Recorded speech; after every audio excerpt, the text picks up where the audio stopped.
Let's go! If we could address you directly right now. Everything comes full circle. That's number one. I don't tell him what questions to ask me. There are a lot of people around town that have the same question. Brush my teeth. I'm a good watch in the morning.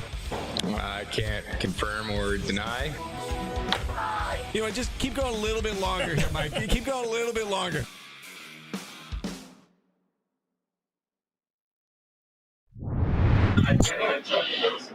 And here we are back live at the Cobb's Italian Grill at the Fayetteville Town Center. The exclusive Q&A with the Coach Red Autry here. And welcome to those getting the notifications that we are indeed streaming here on QSportsTalk.com. So welcome as I see people start to tune in and say hi. If you have a question for Coach, feel free to put it into the stream chat here at the QSportsTalk.com. And a couple people saying hi already. Frank says hi and good evening. And Coach, welcome. Yeah, it's good to be here. You know, I was listening on the way in with Matt that first hour, and it was kids' night, and it was right when I got in the car, right at 7. It sounded like awful. No, it was a lot of kids here. In a good way. A lot of kids. Otto was here. Balloons. It was great. Yeah, it was, and then a lot going on. There's a lot going on, and then I'm glad I got all my shots. You know, because like when I was coming in, it sounded like everything from croup to impetigo to everything that kids, it's that time of the year. It's cold and flu season here. Oh yeah. But we made it, and good to see you, Coach. And if you have a question for Coach, we can get started here. Just a look back last week at BC, the triple overtime game, and that's a lot of basketball, obviously. Yeah, a lot of basketball. And then even in that game, Coach, at one point down 7 maybe, but still with the fight and to get. Thank you, Paulie. That's like I remember playing Babe Ruth baseball, and they called a timeout, and the umpire had to tuck my pants in. Oh man! Right in front of everybody. It's like, come on. what are you doing, man? Just let me go to the sideline and do it in the dugout or something. Yeah. But go back to the game. Yeah, down 7 in the overtime, but still with the fight to come back and do what they needed to do. Yeah, it was great. It was a great example of resilience and poise. They really stuck together and pulled it out. Again, we talked about some things. We wanted to get the ball in certain places. We did. We executed extremely well in those overtime sessions. And then I thought the third one we really closed it out. 10-1. So they really finished it out. It was fun, a great atmosphere, and a great crowd. Again, really supportive. The crowd was phenomenal. This is what makes this place special. The community, the fans, our student body. Obviously, we're having not the year that we want, but it just shows, how great this place is and how passionate our fan base is and the support in the community. And, and I think that really it goes a long way with our players. And again, some people say, how are they? Are they spirits down? These guys are excited to play every time at home. They looking for it. They look excited. They're excited for it. They want to put on a show and they want to win. And so again, as we talk about finishing this season out, finishing this part of the season out, and then we get ready for the next part. The next part is the postseason, and that's how we think. First question up from Steve. Coach Eddie has been putting up amazing numbers recently. Is he now the best player on your team? I think Eddie has always been important to our team. He's a guy that is a physical presence. He has a motor. He does a lot. Some things that don't show up in the statistics. He can move the ball, pass the ball. So he's important. But he's definitely a guy that is important for our success. We need him to play well for us to be successful. From Roddy wants to know how beneficial has being signed up for Players Era Festival helped in recruiting for the 2025 class? I think before we finished out that class, that was obviously a selling point. When I took the job over, I said I wanted to, get involved into those types of events, to go challenge ourselves. And, the first 2 years we've done that. Our non-conference has been, as hard as we've had in a while. This year we didn't, get the wins that we needed to get. I know last year, we had some big wins. We beat Oregon on the road, and Georgetown on the road, and and LSU at home. So but this year, we kind of came up short on it. But I believe in having an experience and a challenging schedule to get our guys ready, no matter what, and to get them battle tested. And I think it's exciting for the fans to be able to go down to Brooklyn and play in those events and go places. Now we just got to right the ship and come away with some victories moving forward, and we will. There's no doubt about it. Maybe going into next year's this next question. He wants to know how excited you are to hit the portal and get a start on next year, because it's a every day of the week. It's not like a season. No. It's always the season. No, it's definitely something that you got to prepare for and be ready for. And I think this year we'll be well prepared for it. With the addition of Alex Klein, he's done a phenomenal job. So we'll be prepared for the portal. Obviously, with everything changing, everyone understands how important this new college thing is. Our athletic department, our AD John Wildhack, the chancellor, everyone understands it, and we're gonna put this thing together. Another question here from the stream chat. As we conclude the end of your second year, Coach, what do you think that you've learned about yourself and that you need to improve on as a coach, and how do you plan on getting better at, like everybody, it's your job next year going into season 3? Yeah, I think each year you learn from something. I think this year when this year is over with, I'll be able to kind of reset and really kind of put it down on paper and really get it all together and organized. But it's been a lot of challenges this year that I didn't face last year. So between these year 1 and year 2, I'm sure I will get better and improve on whatever those things are. But I've been thrown a lot in this year in particular. Last year, my first year, I didn't deal with injuries. This year, I've dealt with injuries. And unfortunately, our 2 best players, they only played a total of 6 games. When you talk about roster construction, how important that is, the versatility piece, being able to play different styles. So again, I've had to adjust and learn, and I believe when it's all said and done, this will all be beneficial for us moving forward, as far as not only the coaching aspect, but being able to put a roster together now, and obviously with the new NIL and kind of managing that, having our support staff. So again, I think we've put everything in place, so I'm excited about the future.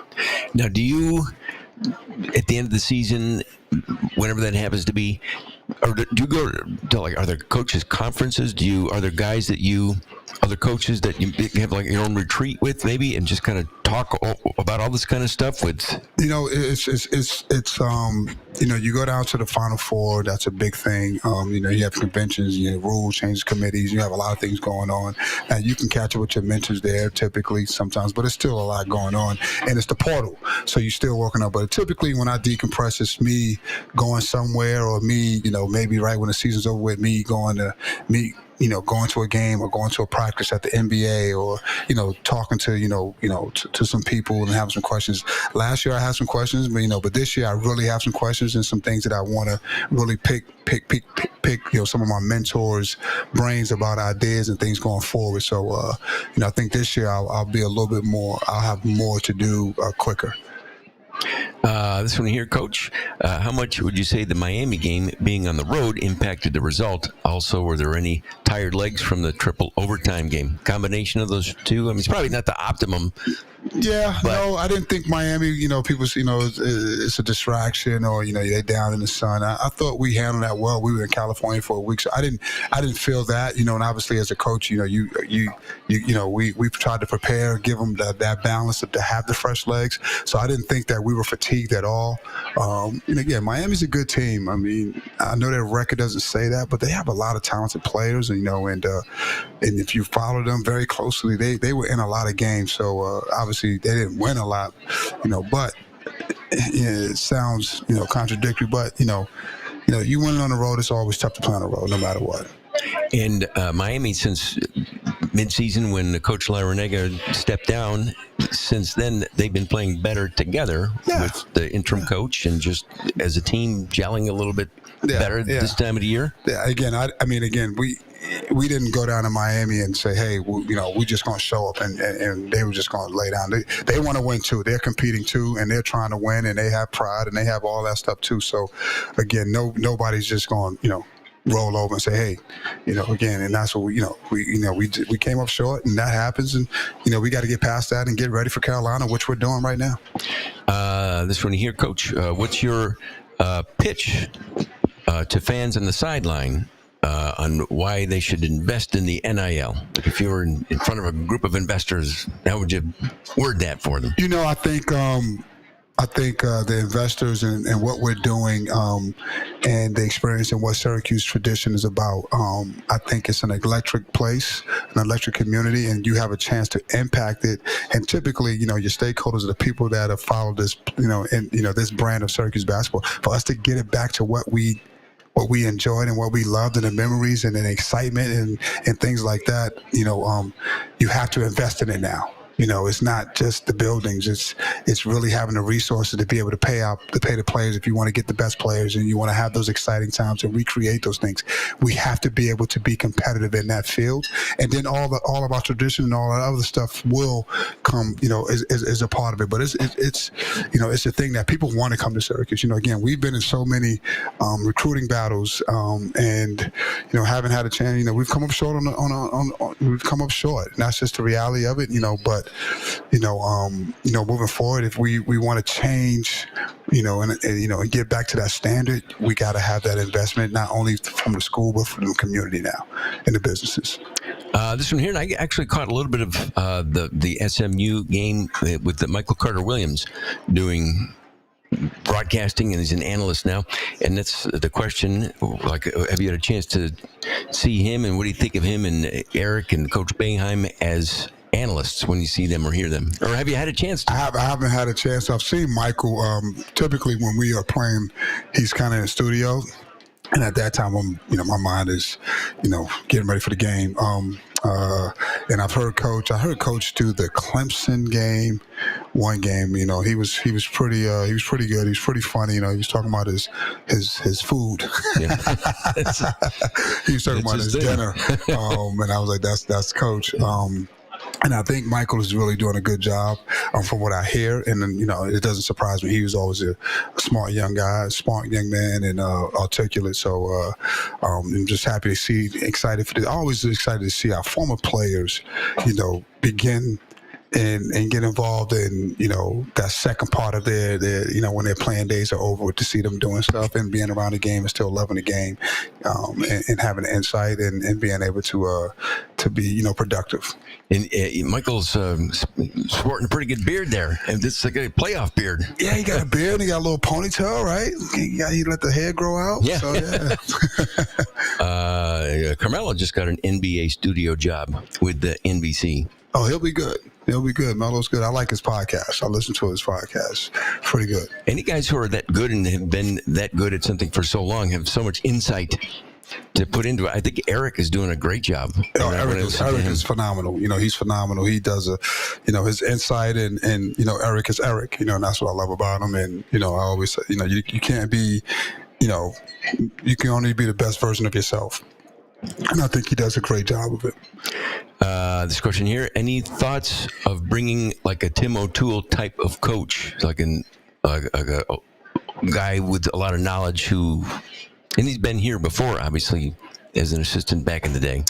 I think Tim is happy where he's at Pittsburgh.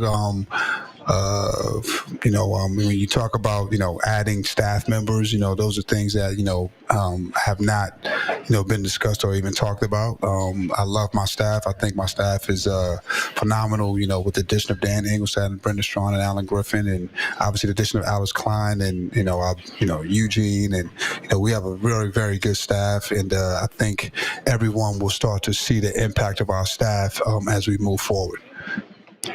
Question here. After we kind of touched on a little bit there with the pitch part, but after 2 years of no March Madness for us, and then right now under 500, what's the plan to make the tournament next year? Acquire talent, continue to build continuity. We have a great recruiting class coming. It's a top 10 recruiting class, and obviously you can't depend on that solely.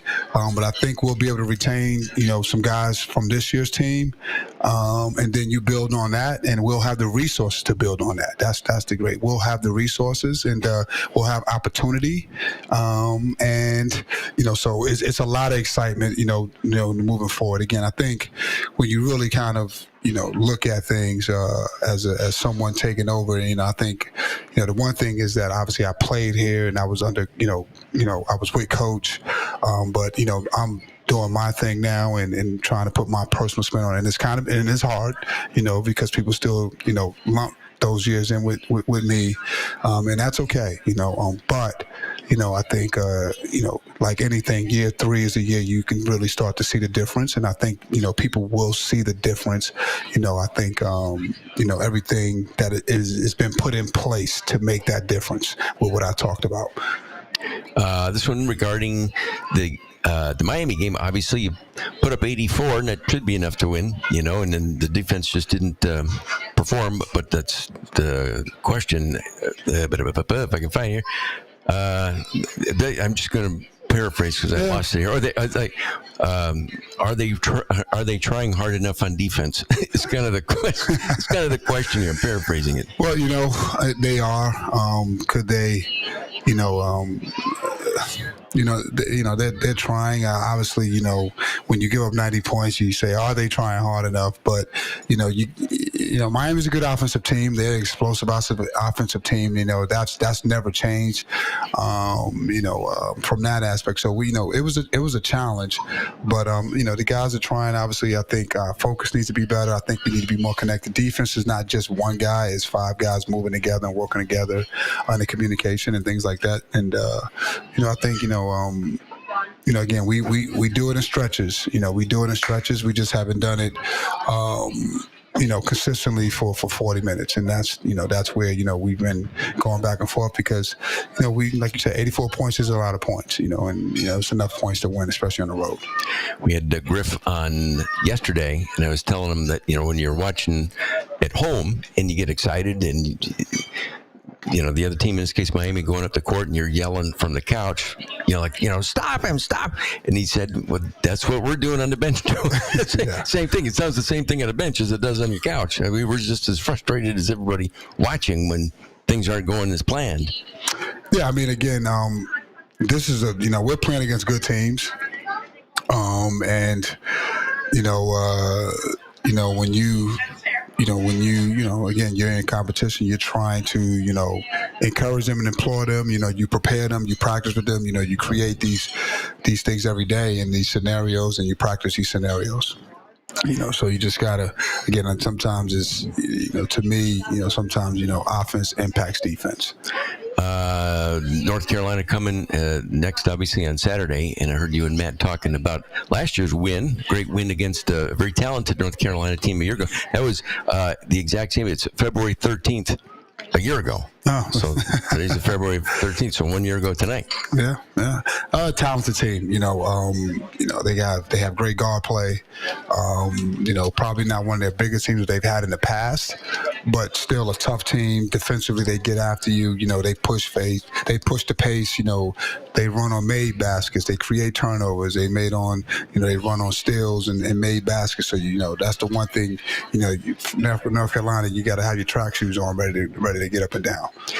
This question here, what percentage of defense comes down to skill versus effort? It's a lot of technique. Offenses are different now. People are moving. They do, the offenses are more sophisticated than I think they have been. And the players are a lot better. You got skill. You got at times you got 4 or 5 guys out there that all can stretch the defense and shoot the defense. So it's different. It's challenging to defend in today's game. It's people shoot threes. People can drive to the basket. Just having that talent and the offensive schemes are different. So you need technique. You need to be able to read, you need to be able to analyze, and you need to be able to make decisions quick. And I think, the game is changed that way. Let me see. Do you ever consult with Coach Boeheim? I'll talk to Coach. He's in most every. He still is obviously the officer. Not as much because he's working now. He's doing his, doing his games. He's doing his games and things like that. And the one thing about Coach is he's given me space to kind of, but he's there. If I need him, he's giving me space, and I can bounce some things off of him. He's always, the one thing about Coach is, he's always going to be there for his players. This one here, do you keep in touch with Coach Hopkins now that he's with the Phoenix Suns? I talked to him right before he took the job, but I haven't had much communication with him after that. I'm sure his schedule is hectic and mine is as well, but we don't talk as much. But I talked to him right before he took that job. This one here, do you think there'll be changes near the future for the format that they're currently running when it comes to NIL? It just seems like it just changes like every week, every day. It seems there's... I think they have something in place for the next couple of years, and I'm sure it'll be a never change at some point, but I think they've kind of, I'm anticipating the change July 1 with this house rule and all that. And I think that'll stay in place for a while, and then they'll kind of make another shift. That's what I think. I'm not an attorney. I don't think, but I think that's what will happen. And what happens on July 1st? Like, what's the... they got that's the revenue sharing thing that they're talking about, or where the schools will be able to share revenue with the athletic department, not just one particular team, all of their teams, where they can share a certain amount of money, and the schools will be able to pay from that pot of money to their athletes, their student athletes. But this one hasn't passed yet, though. But they seems like it's going to go through. It's going to get a lot of questions. A couple of minutes here left. But what was Archie Miller's reaction when you told him you were going to take the Syracuse job over Dayton? He understood that. That was a funny story because I took the job here without getting back to him and telling him, but he understood. Did you? I mean, I committed and said, yeah, I'm coming in. Obviously, it's my dream job. But he understood, going back and being able to work and be at my alma mater. So he was very understanding. This one here, Coach, on complex offenses, in quotes here, my son plays a D1 sport at another ACC school that we played a month ago. The players said that our offense was easy to prepare for due to lack of movement and active structure. I wonder, I think, some people have plays and sets, and some people, you teach them how to play. And, our offense hasn't been an issue. I think our offense has been really good this year. For the most part, it's been good enough. We have your offense is always going to be catered to what you think fits your personnel. Again, I don't think our offense is the problem this year. Going back to last year's win over North Carolina, it just so happens there's a whole bunch of games that happened on February 13th. Just this time of the year, obviously in February. But other games of note on this day, a win over, it's February 13, 2013. It was a UConn game. We lost that one 66-58, but it was Michael Carter-Williams had 15, and James Sutherland on that team with 14. That was a February 13th game. You had... I was here. Yeah. Well, one that I was at, February 13th, 1980, happened on this day. This is I wasn't here. The one at Manley Fieldhouse. Buddy of mine, Matt, had the tickets. We went up to that game against Georgetown. Oh. That was the 52-50 game, and it's was that John Thompson said the Manley Fieldhouse is officially closed. That was I heard about it. Wasn't here, though. That was a February 13th game. Man. See other games of note on this day. 2000. We beat UCLA on February 13th. 2000? In 2071-67. Where was that at? That was, I don't know if it was at home or away, but they played UCLA. I'm sure Coach didn't go out No. LA to play UCLA. That must have been something. Also, this past weekend, the 1975 Final Four team was honored, which is great, and it's a whole different era, obviously, going way back. But is that helpful at all? Do any of those guys come and talk to the team? Do the younger guys, obviously not even aware of something that happened almost 50 years ago, literally? Right. We talked about it, and we were trying to. Obviously, it was an exciting game for everyone, and they had a lot of activities going on. But me and my coaching staff, we had a chance to really go over there and spend some time with those guys, and it was unbelievable. So supportive, so insightful, and just kind of.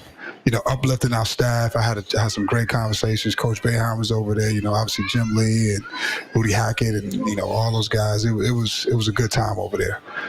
That UCLA game, Steve notes, was at home in the Dome. Wow. So that was here. Huh. Yeah, they had a home and home in 99 and 2000. Was that the last time? Yeah, they lost 93-69 at Pauley Pavilion and won 71-67. Huh. That's interesting. He went out west. Okay. Yeah, I remember them. I remember them playing. I didn't realize it was a home and away thing. Huh? Interesting.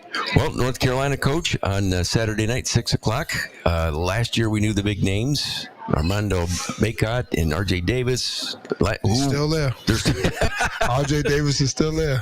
He's one of those guys that's like, how many years is this guy going to play? Yeah, still there, over 2,500 points. Talented team. Elliot Cadeau, who was a starting point guard, a talented freshman. They bring back a core of their perimeter. Obviously, they don't have Baco, and they bring in some transfers for the front court. They got a good balance of youth and some experience. A hard playing team that gets up and down. They're a little bit smaller than they have in the past, but they get after it and they compete and they defend. They get up. They really play a fast pace. One final thought here, Coach. Sophomore slumps are going to happen. You will win here, no question. I appreciate that, and that's the plan. I'm sure that's the plan. Thank you. Hey, Coach, thanks. Good luck. Go Orange. We'll see you back here next week, and thanks for joining us here on QSportsTalk.com. See you next Thursday.